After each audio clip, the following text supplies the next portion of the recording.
Hola, ¿qué tal? ¿Cómo estáis? Bienvenidos a Multiverso Truflerman. Como veis, yo soy Adri Fraguas y tenemos una entrevistona hoy. O sea, esto es una barbaridad intergaláctica. O sea, tenemos un subcampeón del Nati con nosotros, titular, left tackle.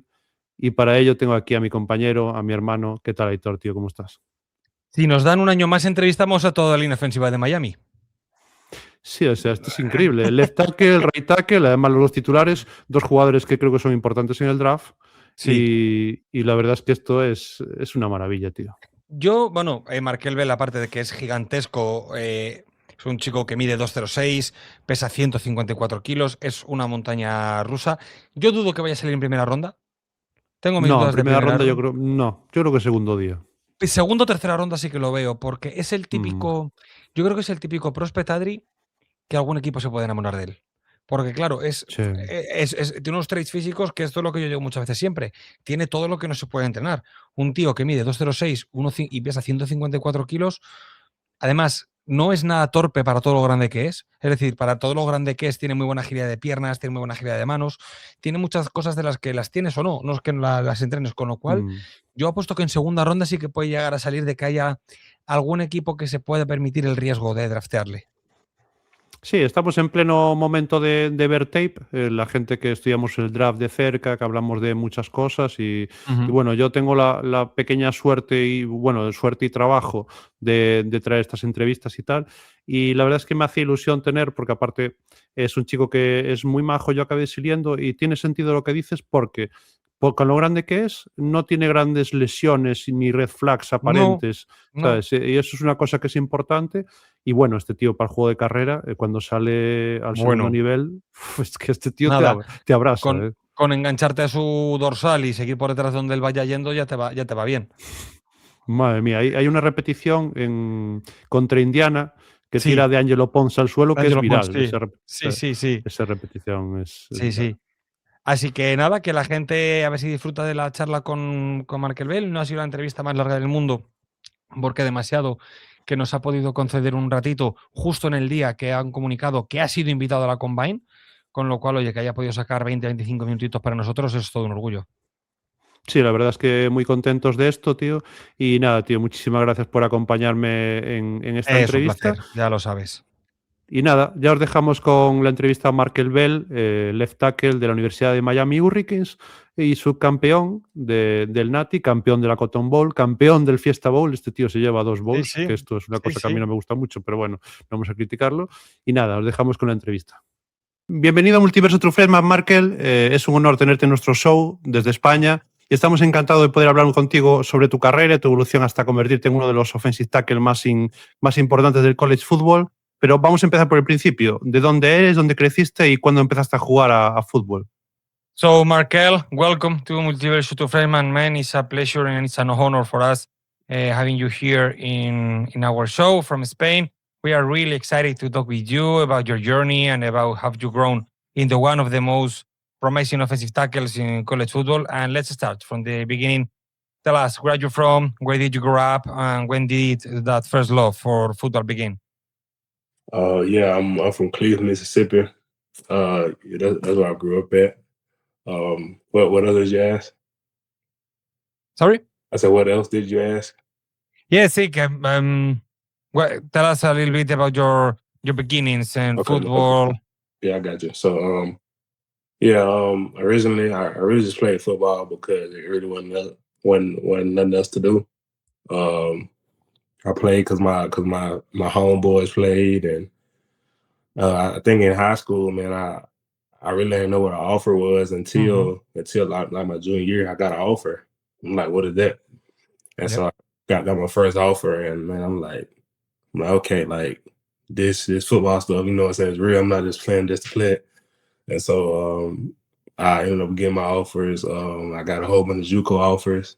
Mhm. I got a couple of D1 offers. I got some HBCUs, but I Mhm. ended up going to junior college. And the reason I'm going to junior college because I want to take a bet on myself. I wanted to just take a bet on myself. I felt like I could do better than the offers that I had. And so Mhm. I took the JUCO route. took 2 years. Now I developed as best as I can in JUCO, and I ended up in Miami by God's will, and I took 2 years in Miami, and now I'm here. Ujú. Hablando un poco de esa época en JUCO, ¿no? Juegas en Holmes Community College antes de llegar después a un programa de Power 5 como Miami. ¿Cómo fue esa etapa en JUCO y cuánto te ayudó a crecer físicamente y mentalmente como jugador? Yeah, Markel, when you moved on to Holmes Community College, where your development was crucial before making the jump to a Power 5 program like Miami, what was that JUCO experience like, and how much did it help you grow physically and mentally as a player? Yeah, in JUCO, it was definitely like it was bad. Like we didn't have any resources.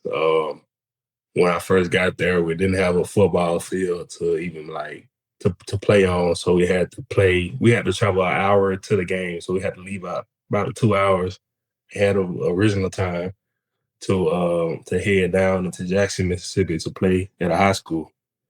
So man, we didn't have a football field to play on. We didn't have a locker room. We didn't have a dorms. Our dorms weren't fixed.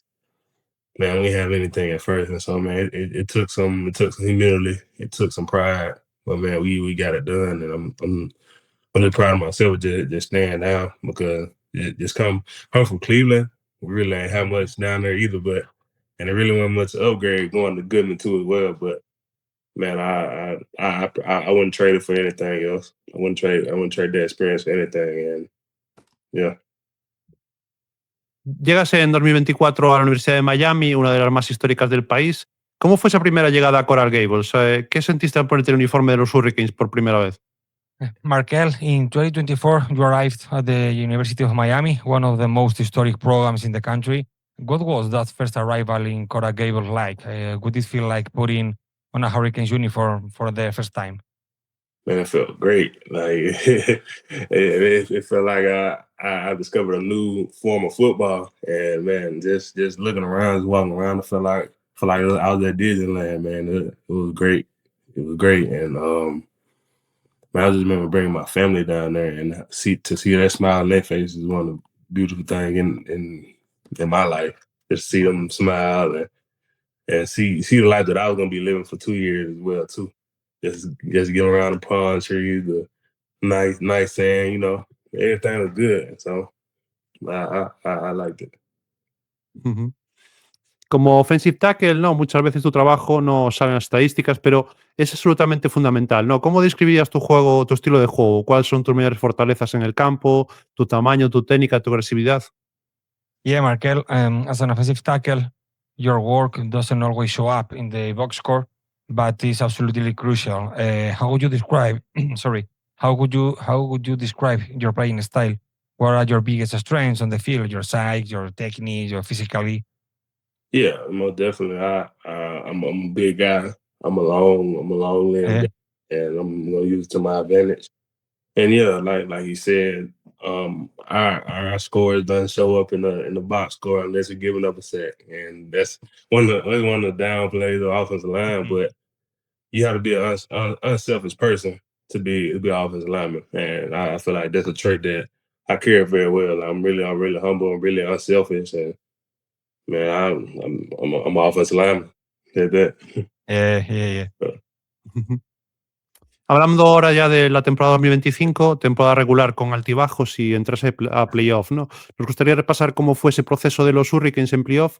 Primer partido Texas A&M, Kyle Field. ¿Cómo fue ese partido tan duro con ese ambiente que se genera en la 12, con todo el partido animando? ¿Cómo fue esa experiencia allí? Markel, about 2025 season, it was a regular season with some ups and downs, but you made it into the playoff. We like to take a look back at the Hurricanes' progression throughout the year. Your first playoff game was against Texas A&M at Kyle Field. What was that game like? How was it to play in that environment with the 12th man creating that kind of atmosphere and supporting their team?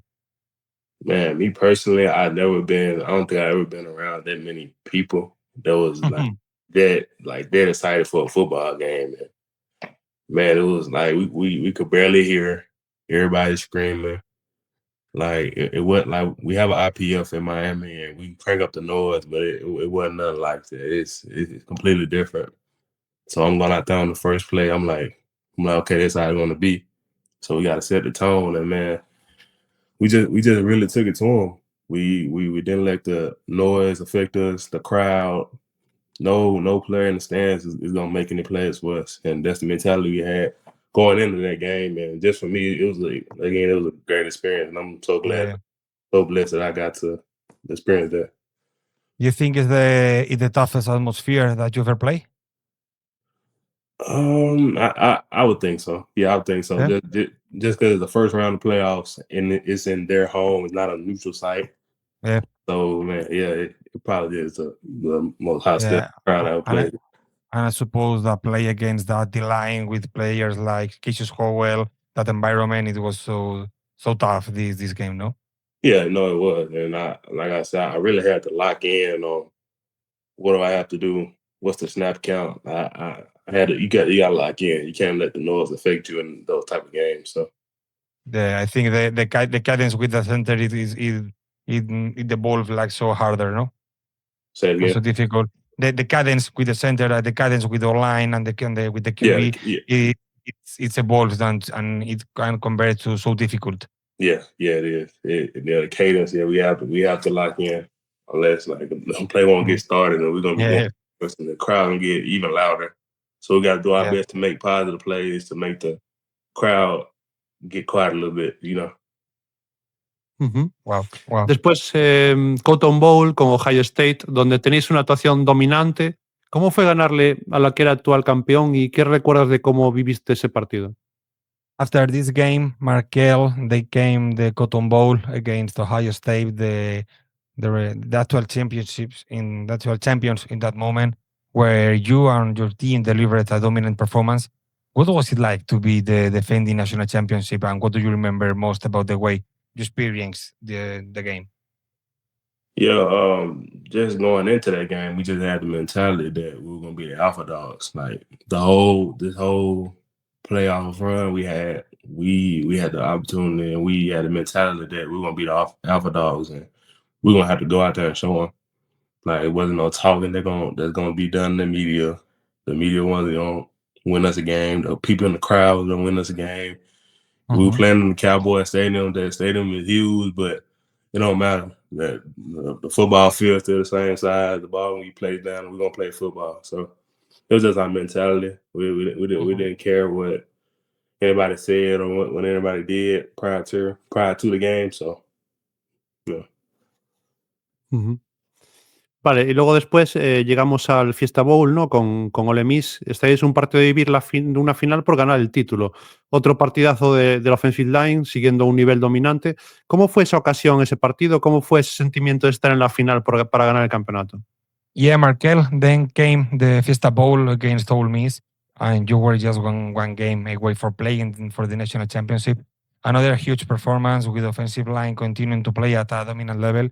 What was the game like for you? Well, first of all, I was playing Ole Miss, and I'm from Mississippi. And actually, like coming out of JUCO, like Ole Miss was one of my picks. Like, I was either choosing between Miami or Ole Miss. And so yeah, that was in the back of my mind as well. But like I said before, like we had to be the alpha dog. We had to be the alpha dog. We had to be the one that to go out there and set the tone, set the message. And as an offensive line, like we gotta go out there and run the ball. Simple as that. We gotta go out there and push the foul. We gotta go out there and you gotta be a rubbish run every snap.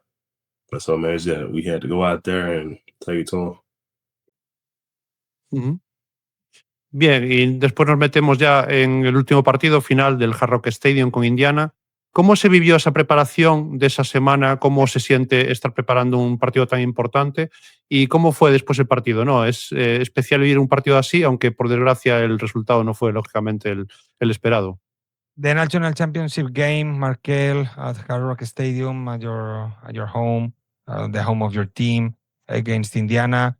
What was the preparation like during that week? How special was it to like that experience, playing in a national title game, even though unfortunately your full hard but weren't able to fight to leave the trophy? Sorry.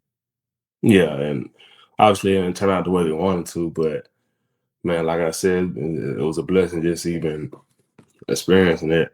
Like, it's not many people that make it to the national championship. At the beginning of the season, it was like 132 teams, I want to say, and it came out just us two.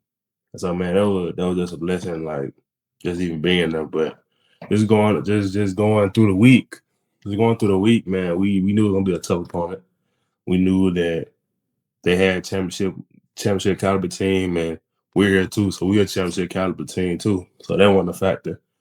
All we had to do was just go out there and play football for real. And man, it didn't turn out the way it wanted to, but yeah, we had to go out. It could be that the preparation during the previous week or during the previous days to a final is more mentally than in another factor. Yeah, mental. You said mental. Yeah, mental. Yeah. Mentally, you have to treat it like it's the end of the game, and that's what I did. That's why, like, even from Texas A&M from Ohio State, return national championship team, Ole Miss, and now to Indiana, you have to treat it like any other game. We had to play Notre Dame the first game of the season. I had to treat it like any other game. In my mind, there's another game. Yeah. And you prepare for it the same as well. Ya mirando al futuro, muchos hablan de tu potencial ya como profesional. ¿Cómo estás viviendo este momento de tu carrera? ¿Cuál es tu hoja de ruta un poco ya a dar el paso al siguiente nivel? Y bueno, ¿qué va a significar para ti jugar en la NFL? ¿Es un sueño, un objetivo o ambas cosas para ti? Yeah, Markel, looking ahead, many people are already talking about your professional potential. How are you approaching this stage of your career, and what does your roadmap look like for taking the next step? Yeah, just me declaring for the NFL draft. I already know there's gonna be a whole nother level to play. Man, the speed of the game gonna get faster, and the block's gonna be much harder as well too. And so I'm already mentally prepared for that. And man, I'm just working hard. What got me here? Hard work. And no talking. Like I said, no talking in the media is gonna help me block somebody on Sundays. And so, man, just the hard work, just the substance. So, yeah. And what do you think about playing the NFL? Is it like a dream or is it like a goal? Both? Yeah. It's everybody's dreams, and it's one of my goals. But also another one of my goals right after that is just being dominant in the NFL as well too. Can't just be there and just get there. Like everybody want to do good. Everybody want to make it in the NFL, but the objective is to stay in the NFL. Stay in the NFL and dominate and, you know what I'm saying, excel, be the best player you can be. Wow. Esto es una noticia de hoy que de hecho no está en el guión, voy a meter en un aprieto a Aitor. Estuviste esta semana pasada, hace semana y poco en el Senior Bowl. Primero, ¿qué tal te fue? Y luego después, felicidades, estás preparado también para la Combine. ¿Cómo afrontas un poco este evento ya en tu calendario? Yeah, we would like to ask you about the Senior Bowl. You were there the last week, and about your feelings in the Senior Bowl. Yeah, I was definitely just coming out of the national championship. It was definitely like it took a mental toll on me. But like I said, I wouldn't trade anything. I loved it. I love the players that I met on offense and defense. Man, I got some good reps and some good learning points that I can take for the rest of my career. Like, it's good that I was facing other players other than players from the ACC. And man, like I said, I wouldn't trade it for anything. I met some new O-line brothers. Yeah. Met some new D linemen. And I got a chance to be in the huddle with my brother again, James Wackermeyer. So that was fun too. So yeah. And today, Markel, we saw the tweet, the news about you were invited to the NFL Combine. We want to congratulate you. And how do you feel about this invitation? Oh yeah, it's a blessing. Man, I gotta. I'm just working for it. I'm happy. I'm excited, but now it's time to put in the work. I gotta prepare for it, and like I do anything else. Nada, vamos a hablar un poco muy por encima, así un poco fuera del campo, quedan unos minutillos de entrevista. ¿Qué es lo que te gusta hacer un poco fuera del campo, ¿no? ¿Qué sería un plan divertido para ti fuera del campo? ¿Cuáles son tus principales hobbies y aficiones? Yeah, Markel, and the last part of this interview, we want to ask you about an off-topic test about the different things of you about outside the field. And what do you enjoy doing outside of football? Yeah, outside of football, I started. I like to play video games with my homeboys. Wow. I play a lot of Rainbow Six Siege. Yeah. I love that game. Wow. I've been trying to learn how to play the keyboard. I got a keyboard for Christmas, and I've been trying to play it in my off time, which is very rare. But I'm trying to get the hang of it. But I feel like that'll be a good change up in my life as well. It's just me learning a new skill that not everybody have. So, man, that's pretty much me. Like, I'm a really chill guy. I really don't do anything. If it's other than football, I'm either playing a game, hanging around, like I'm chilling. Un poco hablando de ese paso al NFL, ¿sigues la NFL? ¿Tienes algún equipo que fuera favorito tuyo de pequeño? ¿Algún jugador que a lo mejor te fijaras en tu estilo de juego para un poco copiar esos pasos o esa forma de jugar? Talking about the NFL, Markel, do you have any team or any favorite player? No, currently I don't, man. And just as far as like who I get drafted to, man, any team that decides to pick me up, it's gonna be a blessing, man. From God, it's gonna be a blessing, man. And I'm just ready to sell, ready to get in, ready to learn, ready to be coached. And you have any player that it could be an inspiration for you that you see too much and you can inspire in his movements, in his style, in his play style? Yeah, I watch a lot of players. I watch a lot of NFL film, but at the end of the day, we all our own players. We all our own gifted, talented guys, and I just go out there and be coached and just play football and have fun. Yeah. It could be also a retired player or something like that you have, but I think there's too much good players to can choose one or two. Well, say it again. Yeah, my question was about it could be your answer about retired players, but you got the reason because there are so many players in the history to can choose only one, two, or three. Oh yeah, you said retired players. Well, yeah. Well, currently I'm up here training, and I just literally ran into Teron Armstead, and he's a good player to look at, and he's retired and he's doing well, and he did well off in his career, and so man, he'll be somebody that I like to work with. Just him being a dominant tackle for I think 13 years in the NFL. Yeah, that'd be real good. Bueno, vamos con las últimas dos, ¿no? ¿Cuál es tu mejor recuerdo hasta ahora en el fútbol? The last two questions, Markel. What are or what is your best memories in your career? Best memories? I really can't pick one, but I know I just remember the feeling. I remember the feeling of being in the locker room, being in the huddle, like with those guys, just even going like in practice, just going at it, with the best. I'm going against Ruben Bain, King Mesidor, Mode, all those guys, man, just going at it, and we having fun. We out there getting better while at it, and man, just being in the film room as well with Coach Mirabal and Coach Cristobal coming at you, man. And that whole building, this past season was probably like one of the best, like building. I haven't been anywhere, but man, it's one of the best buildings I've ever been in, and one of the best feelings I felt while playing the game. Y vale, siempre la última, ¿no? Nos gusta, nosotros, como sabes, somos de España, ¿no? Y este año se ha jugado aquí el primer partido de la historia de la NFL en España y bueno, hay programas otros dos, 2026 y 2027. ¿Conoces algo de España? ¿Te gustaría venir a visitar algún día o incluso jugar un partido internacional aquí? Markel, and the last question, as you know, we are from Spain. Me personally, I'm from Madrid. And the last season in the NFL played its first ever game in Madrid, and we are going to host two more games in the two next year, in 2026 and 2027. Do you know something about Spain? Have you been ever here, or would you like in the future play here? Man, I've never been to Spain.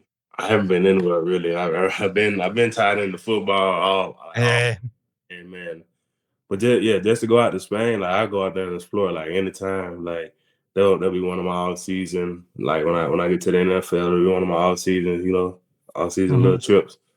But you like Spain. You like the possibility about to play outside the American States and about the NFL the NFL international expansion?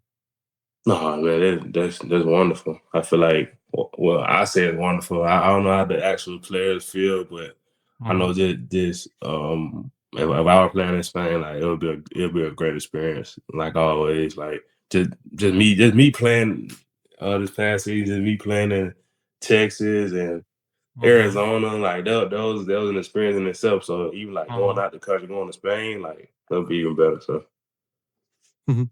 Pues nada, muchísimas gracias, Markel, por aceptar la invitación, por estar un rato con nosotros. Es increíble verte tenido y te deseamos muchísima suerte en tus próximos retos, en el draft, en todo lo demás.